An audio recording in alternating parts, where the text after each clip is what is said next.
All right, so getting a login failed error in Bitwarden?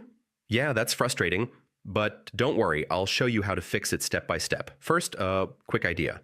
This usually happens because of incorrect login details, network issues, or security settings like two-factor authentication.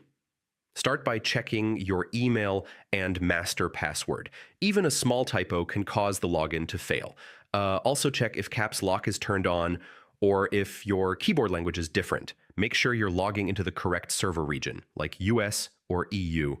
Using the wrong server can cause login errors. If you're using two-factor authentication, make sure your code is correct and hasn't expired.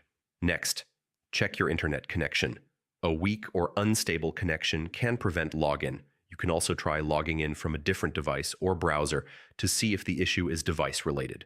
On browsers, clear cache and cookies to remove stored errors. Make sure your Bitwarden app or extension is updated, or reinstall it if needed. You should also check if Bitwarden servers are down. If they are, you'll need to wait. And remember, Bitwarden cannot recover your master password if it's lost, so always keep it safe. So yeah, these steps should fix most login failed errors quickly, and if this helped you out, don't forget to like, share, and subscribe. More tech fixes coming soon.